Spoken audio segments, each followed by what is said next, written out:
Hello and welcome to part 3 of our video series on building a Node, Express and Postgres based API. Today we're going to be looking at adding testing to our project. We're going to be making use of the jest library for unit and integration based testing that we're going to be doing. But before we get started, there's a link in the video description to the repo that houses all of the code for this project. What we're going to be doing today is we're going to be starting on the branch. It's called part 3 start. So if you head over, pull down that repo and then check out the branch part 3 start, you'll have the same to-do list as we've got here and the code that we've written so far in the previous videos. So head over there and get yourself set up and you'll be able to work along exactly as I am here. So first things first, we've got jest set up, and that's within our package.json, which holds all of our dependencies for our project. What I'm going to do while I'm in here is actually just add a scripts block. And a scripts block is basically what's going to have all of the commands for our application. So when we start the application up soon, there'll be a startup command, and we'll add a test command into here as well later on. What we'll do first is we're going to add a configuration file for jest, and what that's going to do is it's going to tell jest how to interpret all of the files that we've got and which files to look out for to test, and a couple of other settings, and that's done by use of a jest.config.js file. Now, I've already got a project that I've worked on in the past. I'm just going to go and grab the configuration file for this, and I'll talk you through what these different options are and what they're going to look like, and what they're going to do. So within our jest.config file, we've got a single module.exports. It's going to have a test environment option, which will be Node, because that's what we're using for this project.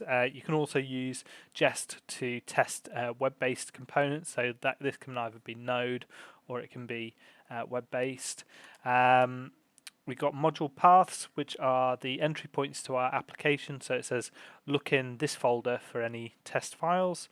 We've got a test regular expression, which just says that anything that's got .test.js or ts, those are going to be the files that we're going to be testing. We've got the file module file extensions. It says that these tests are only going to be applied to any files that have got these particular extensions.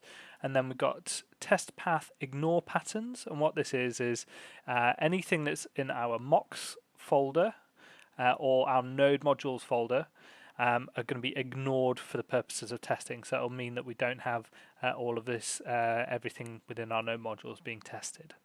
And coverage path ignore patterns. So what this is going to do, whenever we run tests, we'll be running them to generate a coverage, which is going to be what tells us how much of our code is covered by tests. And we're going to be aiming to have 100% test coverage. But what this says is any files that are within mocks directories or test directories should be ignored for the purposes of coverage. So we've got our base configuration set up here. I mentioned in a previous video that we're going to do two types of testing for our project. One is going to be integration testing, which is where you test your application from end to end. So I'll actually stand up the API, expose a URL to call, and then we'll actually hit that API with test data, and that will give us the responses that we'll use for integration testing. Unit testing is the other form of testing that we're going to be doing, where we actually single out small blocks of code that we want to test to make sure they're working as we're expecting them to. And the first set of tests that we're going to actually work on are going to be unit tests. So what we're going to do is we're actually going to write another config file, but this one's going to be specific to unit testing. Unit.test.config. jest.unit.config.js. And in here, what we're going to do is just add some code into here, and what this is going to do is say we'll take all of the base configuration from this jest config, so we'll use this as a basis of the configuration, and we're just going to extend that by adding some additional rules to it. So we'll just extend the base config, and we'll add a new test regular expression pattern, which just says we're only going to look out for things that have got unit.test.js or TS, and we're actually got an additional option here, which is for our coverage threshold. And what that means is we are going to be aiming to have 100% test coverage, and if for some reason either the number of lines that we're covering or the number of functions that we're covering or the branching logic within code doesn't achieve the 100%, then it'll exit with an invalid status code, and we'll know that the tests haven't quite reached the 100% that we were expecting them to. So those are the configuration files that we're going to need to use for this particular project. And what we're actually going to do at the same time is we're going to create a unit test command within our scripts. So we'll just call it unit test. And what this is going to do is just do jest --run in band, and run in band means the test will run consecutively. In parallel, so that they run a lot faster. We're going to add the coverage option. We're going to make them any outputs verbose, and we're going to add a config file of jest.unit.config.js. And that says that we'll actually use this jest unit config.js file for the configuration for this particular command. So what you can do now is, now that we've got that script added, we can then use npm run unit test, and that should execute this command. But what it'll say to begin with is we don't have any tests that match this pattern, so we will just exit without doing anything.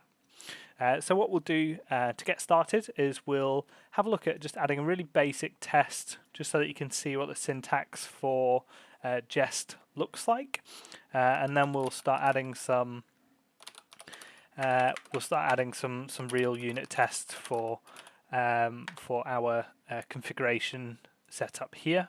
And what we're going to be testing for within here is the individual functions that are exported from this file. So for this config, it's actually just going to be this validate env provided config that we're going to be testing. But what I'll do to give you a bit of an idea as to how jest looks and operates is we'll just go through writing a really simple test, just so that you can see what it looks like. So with jest, it makes use of blocks essentially to kind of build up an idea of what a test is going to be doing. And the most common block is going to be the describe block, and the describe block basically says it'll give a description to what a set of unit tests should be about, and then you can nest those tests within it. So the way that I normally work is I'll write a describe block which is used to show the domain that we're going to be working in. So this is the config domain that we're working in here, and then I'll have a describe that details the particular function that we're going to be testing. So that one for this one would be this validate env provided config. So what that's going to do when we run the test is it'll show up really nicely that tests run within the config domain for this particular function have done run these tests, and these are the outputs from the test. So within these describe blocks, we can then start to write individual tests. There we go. So what we'll do is we'll just call this a basic test to show off jest. And a basic test will just will have quite a simple thing. And what it will be is we'll just declare a new variable called result, and let's say this is the result from executing a command, and the result actually just comes back as true. And what we can then do is use Jest's assertion libraries or assertion commands to actually assert that this value is what we're expecting it to be. So we can use this expect, and then we can pass in expect result dot to be, and then true. And what that's going to say is it'll inspect what this result variable is and assert that it is equal to true. So what we can now do is we can just run through our tests, and what you'll see is that from within the config domain that we set up here, within this validate env provided config, and within our basic test to show off jest, I've got a nice tick that says that it's passed OK. And what we can do is we'll just show off what happens if this is actually failing. And what you'll see is you'll have a failing test, and you'll have some nice feedback here that says expected false, but received true. So it was expecting result to be false because that's what we declared here, but it actually ended up being true. And it'll point you to the line within the file that shows off exactly what happened there. So those are the kind of general building blocks of a unit test. You'll have a describe block, a test. Normally you'll have a function call in here, and then you'll assert against the function call just to see what the output was and whether it matched with what you were expecting. So to put this into real world context based on our configuration here, what we're going to do is we're just going to import this function, and because it's within an index file, we can just import it or require it by just putting a dot within some quotes there. And then what we're actually expecting to do here, we'll do a little bit of setup first, because what we're going to be wanting to test from this particular function is if there's no environment variables passed into the process.env, which we can see here, then we're expecting the process to exit with a status code of 1, or just the process to exit in general. So what we can do, because we're going to be working with the process object, that's actually a global object, we're going to need to first take a quick snapshot of what the current global process looks like, and that'll become useful later because we'll need to reset the global process at the end of the test just to put it back to how it should look, or should have looked before we started doing the tests. And then we'll do global.process equals, and then what we'll need to do is we'll need to mock out our exit function, not just config. So mock out our exit function, and then we'll also mock out the environment. Now there's a little bit going on here, so I'll just talk you through what we've done. So Jest has a concept called mocking, where you can take functions and replace them with essentially a mock function that you can then inspect later to see if that particular function has been called, whether it's been called with any arguments and things like that. And the reason that we're mocking up this exit function here is because within our function, when we get down here, you see we're accessing the process.env, which is why we've mocked out this process.env here. And you'll also notice that we call this process.exit. And because we're replacing the global process with this mocked value here, we'll actually need to make sure there's a function available called exit, so that when our code executes, it can actually call that. Otherwise, it's going to say that exit is unknown, and then it'll just throw an unhandled exception our way. So what we've done is we've set up our process here, and what's left for us to do now is to call our function to make it work.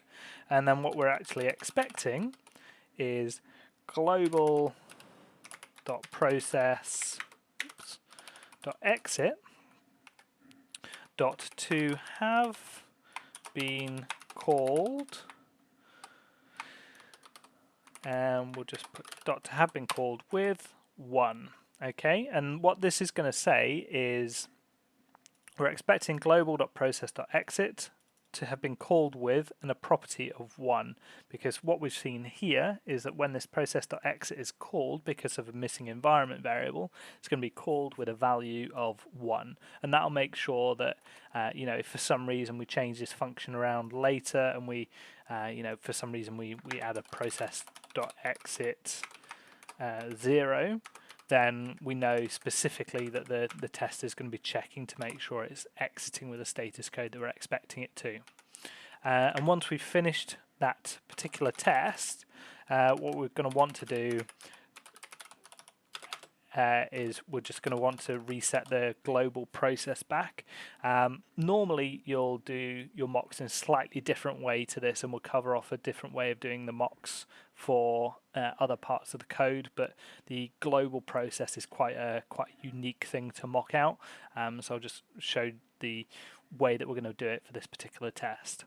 So what will happen when we run this test is we'll just we're expecting this to pass because it should exit if that environment provided config isn't available. So let's run through that now, and we'll just check and make sure that's gone through all okay.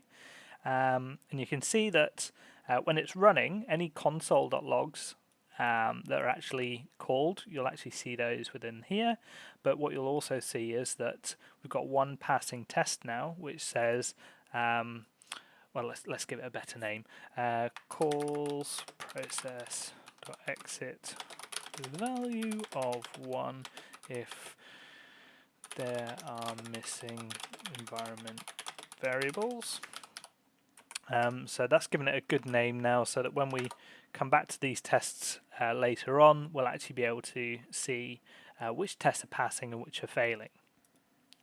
Now, what we're going to want to do, now that we've got a failing test, we're also going to want to assert that when we pass all of the configuration variables in as expected, that it will just return undefined, because what will happen is it'll go through here, there'll be no missing variables, so nothing will happen here, nothing will happen here, and it'll just get to the bottom of this piece of code and it'll just return undefined without ending up calling this process.exit. So what we'll do, we'll just give a test a nice sensible name, something like returns undefined when no missing variables found. Okay, so what we're going to need to do now is we're actually going to need to pass in these into our environment so that those get picked up okay. So we'll just do this just to pass in dummy values here. So end, we'll just do dev, express port, we'll just do what we're actually going to have in our proper environment file. Secret, we'll just call it secret, and API URL, we'll just put. So we'll dummy what we're expecting to actually have provided, so that it looks like real world data. And then what we're actually expecting is this one to be not to have been called. We don't need to be called with, because all we're asserting is that it doesn't have to be called. And then what we can do if we want to as well is we can assign this result to a variable, and we can say expect res.to-be undefined. So we're saying we're not expecting the process.exit to have been called, we're expecting the response to be undefined. So let's run through a test and see if that works. So we've got 2 passing tests now, which is great. And what you can see from the coverage that's output here is we've also got 100% test coverage for our configuration.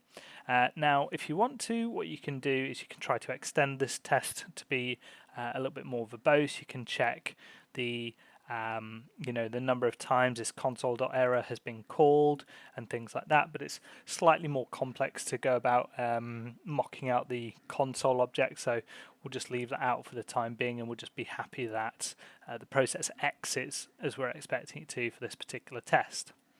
Now that we've got our config tests all set up, we're just going to head over to our startup, and we're going to write a test for this particular case. So I'm just going to copy this file over here, and then we're just going to empty out the tests that are inside, update the values. So this will be startup up, and then this will be, and what we're going to be testing in here is the actual app starter. Testing the app starter, and then what we'll add into there is we'll just make sure that's required, okay, and we'll add a test. We'll add a test that says test.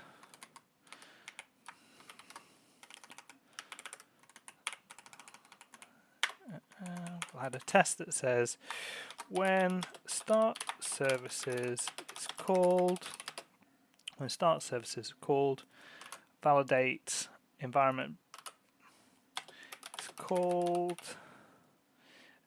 called. So what this is going to do is when we call appstarter.startServices, we're expecting validate env provided config to be called, and the test should return undefined. Now, when it comes to unit testing, what we're trying to do is actually test just the block of code that we care about. So we're just going to be testing this function. We actually don't care what this validate env provided config actually does. It could return undefined or anything like that. So what we're actually going to do is we're going to mock out this particular function using jest.mock.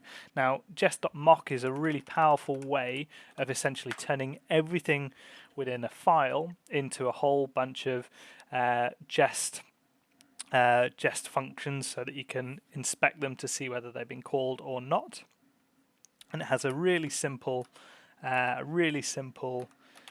syntax as well. Don't know why my autocomplete is being silly, but jest.mock, and then all you have to do is actually pass in the reference to the file that you want to mock. And what Jest will do behind the scenes is it'll go and have a look at this config file, and it'll say, okay, cool, we've got 2 things that are exported. We've got a config, and we've got this validated env provided config. This is a function, so I'll just replace that with a jest function that people can then use to check whether it's been called, whether it's been called with particular arguments or anything like that. So all that's left for us to do is we will do similar to one of the config tests. We'll do response, and we'll do response is appstarter.startServices, and then we're going to just assert expect res.toBe undefined. And what we should see is that when we run our tests, we'll get a passing test in there. So that's great, but what we also want to do, so what this is asserting actually is, I'll just walk through that, is we're saying that when this app start services is called, that we get to the end here, and that this is that this returns undefined at the end of it. Now, what we're actually going to want to do, because this startup is actually responsible for making sure that our services are running as expected, and later on when we add additional steps into here to maybe start up our databases or our HTTP server, we're actually going to want to make sure that these things are actually started as well. So what we're going to do is we're going to assert that when this start service is called, that validate env provided config is also called, and we can do that by just using an expect, and then what we can do is require, and then we'll do a path to the config, and from that we'll do dot validate env provided config, and what this will do is it will say take the validate env provided config from this file which Jest is mocking for us, and we'll get that and we'll say dot to have been called. And what this will do is it'll assert that this validate env provided config has been called. Now bear in mind, if you want to check whether it's been called or whether it's been called with particular arguments, it has to be a mocked function that's handled by Jest, or you can mock functions out yourself, and I'll show you how to do that a little bit later. But in order to access this have been called, or to have been called on these functions, they have to be mocks provided by Jest. So we'll run through our tests again. We've actually got a typo. It's not a good start. There you go. And we'll try this one again. And we have 3 passing tests. So we've got the 1 test in here. We've got the 2 tests within our config service. And we've got 100% test coverage across our starting of our services as well as our configuration of our services. So that's a good place to start from. What I would recommend doing, if you're at all interested in Jest and unit testing in general, go and check out the documentation for it, because it'll do a really good job of explaining all of these individual functions, certainly in a lot more detail than I'll be able to go over in these videos. But now that we've done all of this, what we'll do, we'll wrap the video up here, and in the next video what we'll look at doing is implementing our HTTP server, which is going to be our first introduction into Express. So I'll see you on the next video.